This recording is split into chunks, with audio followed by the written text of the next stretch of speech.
Hello everyone, welcome back to your favourite channel magnet brains. So my dear class 9th students, आपकी book computer application book code 165 को continue करते हुए आज इस video में हम डिस्कस करने वाले हैं chapter 4 basics of operating system के ऑब्जेक्टिव टाइप क्वेश्चंस को। यस स्टूडेंट्स, ये पार्ट बेसिकली आपके चैप्टर फिनिश होने के बाद आपको दिखेगा, जिसमें आपको कुछ objective type questions, theory questions, application based questions दिखने वाले हैं। सो सभी चीजों को हम डिटेल में डिस्कस करने वाले हैं। बेसिकली आज हम कुछ एमसीक्यूज को डिस्कस करेंगे। सो स्टार्ट से लेकर एंड तक आपको पूरी वीडियो में बने रहना है, क्योंकि ये जो एमसीक्यू वाला पार्ट है बहुत इंपॉर्टेंट होता है। आपकी एग्जाम में जो आपका क्वेश्चन पेपर होता है उसमें सबसे पहले वाले सेक्शन में ये एमसीक्यूज दिए रहते हैं, जिनके आपके एग्जाम में आने के 100% चांसेस होते हैं। सो होप आपको आज की वीडियो की इंपॉर्टेंस पता चल गई होगी, right. So this is professor Barkha Gupta, your computer educator for class 9th and magnet brains पे आपको ना सिर्फ K-12 बल्कि CBSE Hindi English medium, CUET, NTSC, olympiad, UP Bihar board और अब तो एमपी बोर्ड की प्रिपरेशन भी कराई जाती है 100% free of cost with high quality education. So इससे अच्छी बात से शुरुआत कर लेते हैं आज की इस वीडियो की। सो स्टूडेंट्स, चैप्टर 1, 2, 3 एंड 4 पूरा हम कंप्लीट कर चुके हैं और सभी चैप्टर्स के वीडियो लेक्चर्स अवेलेबल है the one and only magnet brains पर। यूट्यूब प्लेलिस्ट के लिंक आपको डिस्क्रिप्शन में मिल जाना है, या फिर आप magnetbrains.com वेबसाइट का यूज कर सकते हो, या फिर आप मोबाइल ऐप को भी प्ले स्टोर से डाउनलोड कर सकते हो, right. So first question MCQ का ऑब्जेक्टिव टाइप क्वेश्चन का इस तरीके से आपके सामने है। An dash is a system software, it manages the resources of computer system and makes a computer system easy to use। तो यहाँ पे ये एक फिलअप के फॉर्मेट में आपको दिया हुआ है कि यहाँ पे उस पर्टिकुलर सिस्टम का आपको नाम बताना है जो कि एक सिस्टम सॉफ्टवेयर का टाइप है। मतलब कि एक ऐसे सॉफ्टवेयर का नाम आपको बताना है जो कि सिस्टम सॉफ्टवेयर है। It manage the resources of computer, जो कंप्यूटर सिस्टम के जितने भी रिसोर्सेज हैं, मतलब सभी हार्डवेयर जो हैं, उन्हें मैनेज करता है और कंप्यूटर को इजी टू यूज बनाता है यूजर्स के लिए। आ गई बात समझ में? तो ऐसा कौन सा सिस्टम सॉफ्टवेयर है जो यहाँ पे यूज किया जाता है? तो अब इस basics of operating system chapter का नाम जैसे आपको पता है, तो एक ही सिस्टम सॉफ्टवेयर को हम यहाँ डिस्कस कर रहे हैं, दैट इज ऑपरेटिंग सिस्टम, जो ओवरऑल कंप्यूटर के रिसोर्सेज को, हार्डवेयर को, सॉफ्टवेयर को, यूजर्स को मैनेज करता है और कंप्यूटर को कन्वीनियंटली यूज करने के लिए कैपेबल करता है, साथ ही कंप्यूटर को ईजी बनाता है यूजर्स के लिए, राइट, ताकि यूजर्स हर एक हार्डवेयर का एफिशिएंटली यूज कर सके। सो क्या होगा यहाँ पर? Operating system is the correct answer, right। अब थर्ड चैप्टर में हमने डिफरेंट टाइप के सिस्टम सॉफ्टवेयर्स पढ़े थे, operating system, language processors, utility softwares, है ना। बट क्योंकि ये चैप्टर ऑपरेटिंग सिस्टम पर बेस्ड है, जो कि सबसे मेन इंपॉर्टेंट सॉफ्टवेयर होता है, मतलब बिना ऑपरेटिंग सिस्टम के आप कंप्यूटर सिस्टम को एक्सेस नहीं कर सकते हो। शायद ये बात मैं बहुत बार बोल चुकी हूँ। इस लाइन की इंपॉर्टेंस को यदि आप समझे हो तो आपको ये क्वेश्चन का आंसर इजीली बन जाएगा, मतलब कि ये फिलअप का आंसर आपको तुरंत समझ में आ जाएगा, क्योंकि एवरीथिंग, सारी चीजों को मैनेज करने का काम सिर्फ ऑपरेटिंग सिस्टम का ही होता है, राइट। इसके फंक्शंस भी हमने इस चैप्टर में डिटेल में समझे हैं। Second question, Which of the following is not a function of operating system? यहाँ कुछ ऑप्शंस आपको दिए हुए हैं, इनमें से बताना है आपको कि कौन सा ऑपरेटिंग सिस्टम का फंक्शन नहीं होता है। Which of the following is not a function of operating system? तो ऑपरेटिंग सिस्टम के फंक्शंस यदि आपको पता है तो आप कौन सा फंक्शन नहीं है वो इजीली बता दोगे। तो चैप्टर पूरा अच्छे से समझा है, पढ़ा है, वीडियो देखा है, फंक्शंस ऑफ ऑपरेटिंग सिस्टम पे एक कंप्लीट वीडियो मैंने बनाया हुआ, एक डेडिकेटेड वीडियो, कि ऑपरेटिंग सिस्टम डिफरेंट फंक्शंस को परफॉर्म करता है। क्या फंक्शंस हो सकते हैं? यूजर को मैनेज करने का काम भी ऑपरेटिंग सिस्टम का ही होता है, मतलब यूजर जो भी प्रोसेस एग्जीक्यूट करता है, उससे जितनी भी प्रोसेसर एग्जीक्यूट कर रहा है उन प्रोसेस को मैनेज करने का काम करता है, ठीक है। इनपुट आउटपुट डिवाइसेस को मैनेज करता है, ठीक है। साथ ही यहाँ पे मेमोरी को भी मैनेज करने का काम किसका होता है? ऑपरेटिंग सिस्टम का ही होता है। जितने एप्लीकेशन, प्रोग्राम, सॉफ्टवेयर्स होते हैं उन्हें भी मैनेज करने का काम किसका होता है? ऑपरेटिंग सिस्टम का ही होता है। तो कुल मिला के ये सारे फंक्शंस हमने एक डेडिकेटेड वीडियो में डिटेल में समझे हैं। तो अब ये तो फंक्शंस होते हैं ऑपरेटिंग सिस्टम के। इस क्वेश्चन में आपको बताना है कौन सा फंक्शन नहीं होता है ऑपरेटिंग सिस्टम का। अब ऑप्शंस रीड कर लें। Deals with the transfer of programs in out of memory, controls the transfer of data to peripherals such as printers, adjust the base level on a music file। तो options में से correct answer भी आपके सामने है, और hope यदि आपको ऑपरेटिंग सिस्टम की वर्किंग पता है, इन सभी फंक्शंस के बारे में पता है, तो आंसर आपका होगा C, that is adjust the base level on a music file.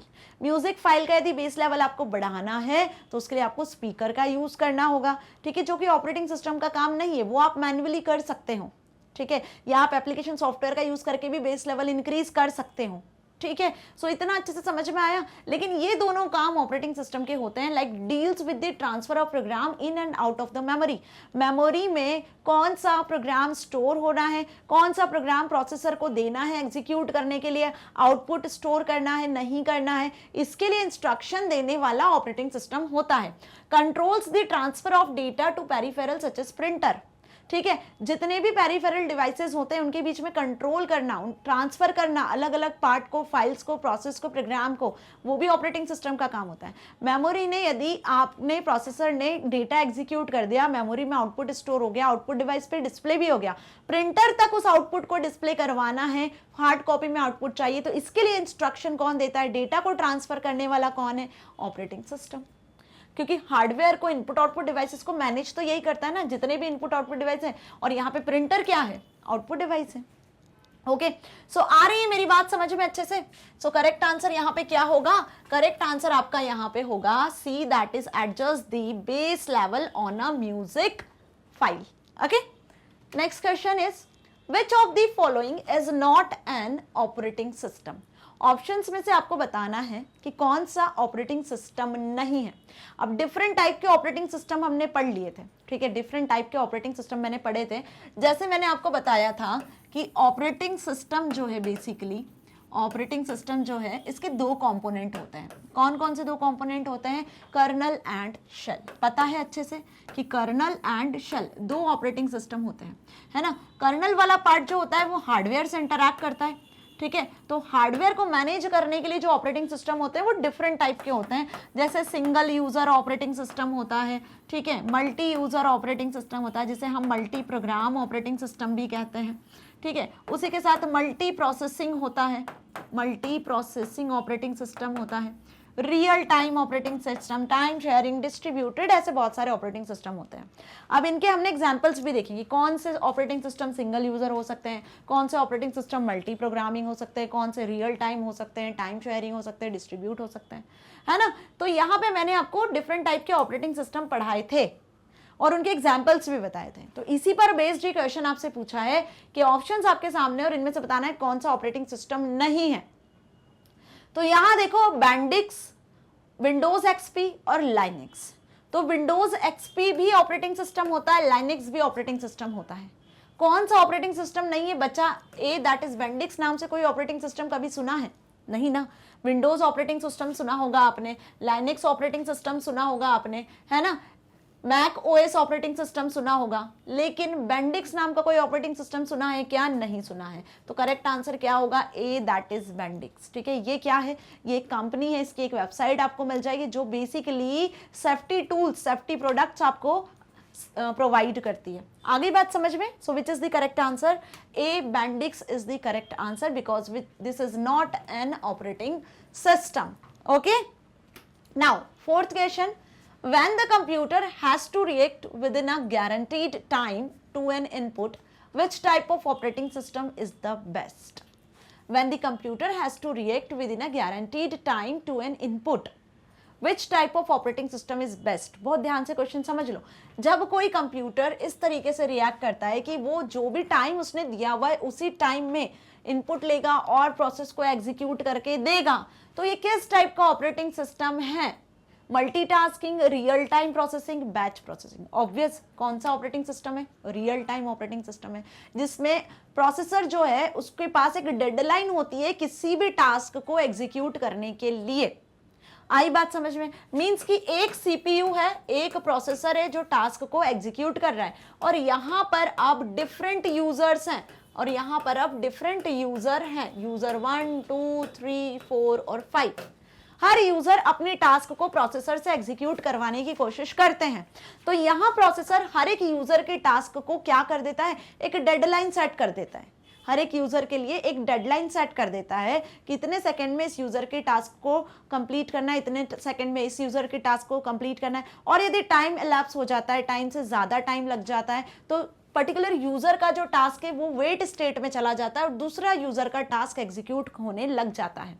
ठीक है, तो इस टाइप के ऑपरेटिंग सिस्टम को हम क्या कहते हैं, इस टाइप के ऑपरेटिंग सिस्टम को हम रियल टाइम प्रोसेसिंग कहते हैं, जिसमें बेसिकली यहाँ पर क्या किया जाता है, सीपीयू जो प्रोसेसर है वो एक डेडलाइन में हर एक टास्क को एग्जीक्यूट करता है। बीच में यदि कोई इनपुट आउटपुट प्रोसेसिंग के लिए रिक्वेस्ट आ जाती है, कोई सॉफ्टवेयर या हार्डवेयर के लिए रिक्वेस्ट आ जाती है, तो सीपीयू उस प्रोसेस को होल्ड करके दूसरे काम में लग जाता है, उसको करने लग जाता है, फिर वापस आकर उसे कंप्लीट करता है। ओके, चलिए आगे बढ़े। Which type of operating system allows multiple task to run at a same time?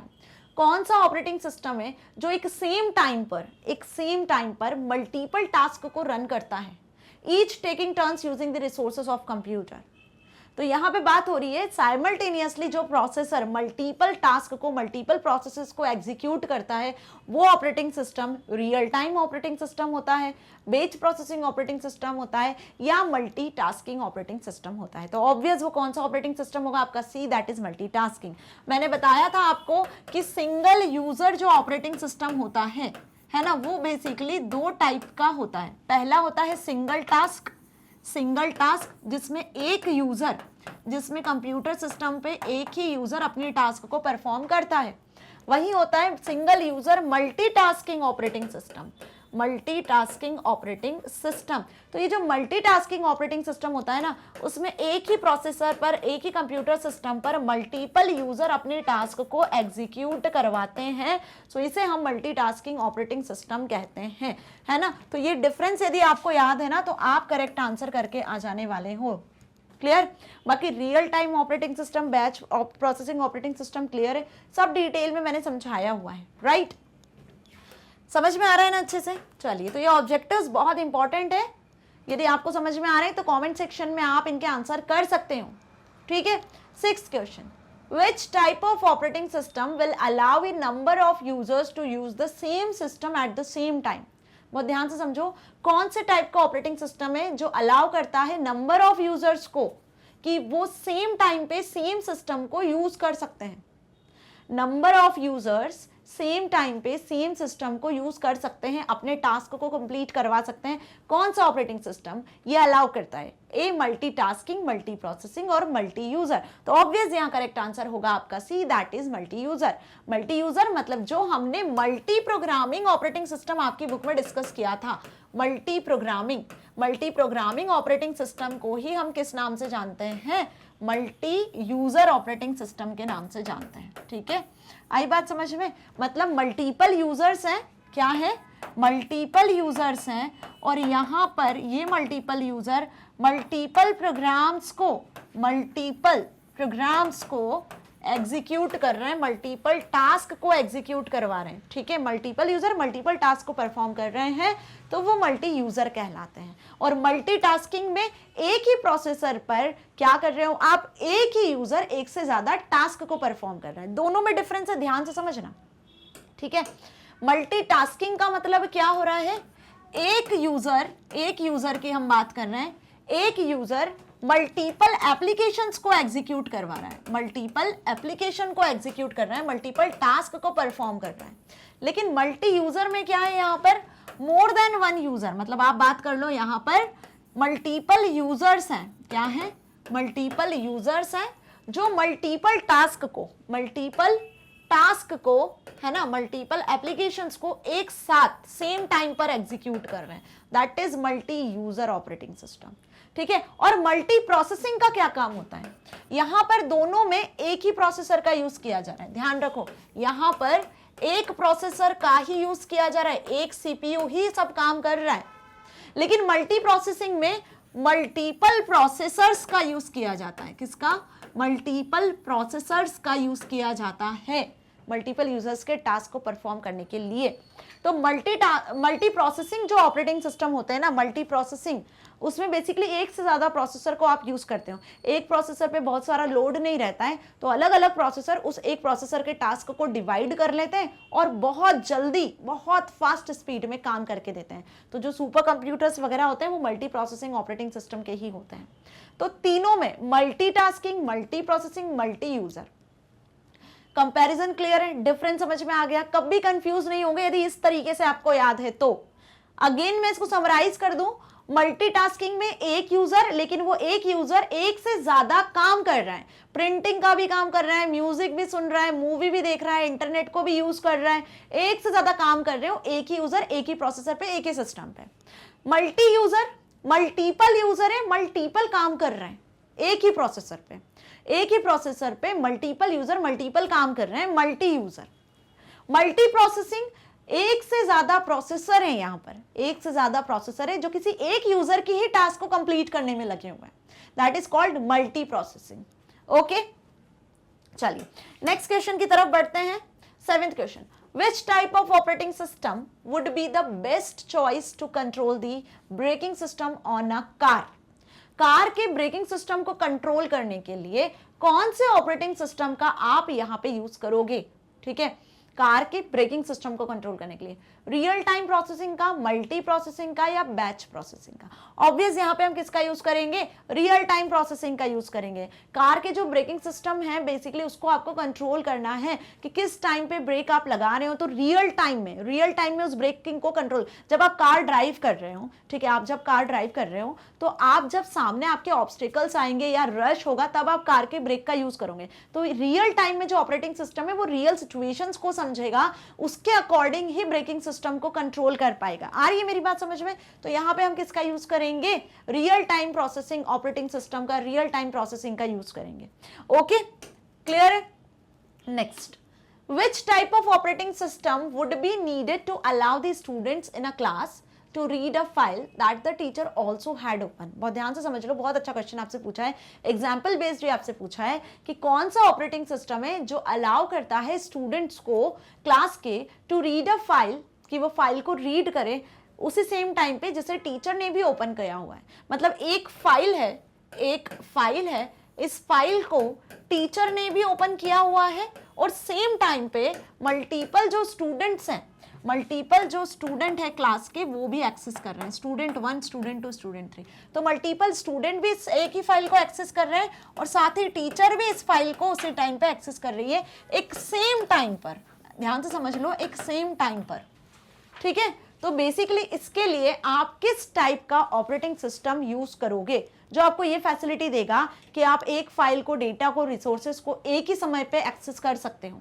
Batch processing, multi user या मल्टीटास्किंग? तो ऑब्वियस यहाँ पे हम यूज करेंगे किसका? मल्टी यूजर का, कि मल्टीपल यूजर, मल्टीपल स्टूडेंट्स हैं, मल्टीपल टीचर्स हैं, है ना, वो सभी एक साथ एक पर्टिकुलर फाइल को यूज कर रहे हैं, एक्सेस कर रहे हैं। तो मल्टीपल यूजर एक डिवाइस को या एक फाइल को या एक फोल्डर को एक्सेस कर पा रहे हैं, तो यहाँ पे हम बोलेंगे उस ऑपरेटिंग सिस्टम को मल्टी यूजर ऑपरेटिंग सिस्टम।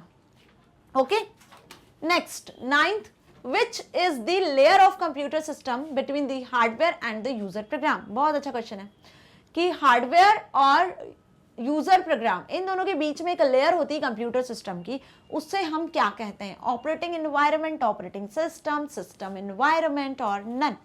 बहुत स्टार्टिंग से हम पढ़ते आ रहे हैं, इवन हम चैप्टर 3 से इसको डिस्कस करते आ रहे हैं, राइट? क्या डिस्कस करते आ रहे हैं कि कंप्यूटर पे जो यूजर काम करता है वो, और जितने भी हार्डवेयर डिवाइसेस है जिसका यूजर यूज करता है ना, तो यूजर और हार्डवेयर जब आपस में कम्युनिकेट करते हैं तो उसके लिए हमें एक बेसिक सॉफ्टवेयर की जरूरत पड़ती है जो एज ए इंटरफेस काम करता है, तो वो होता है बेसिकली आपका ऑपरेटिंग सिस्टम।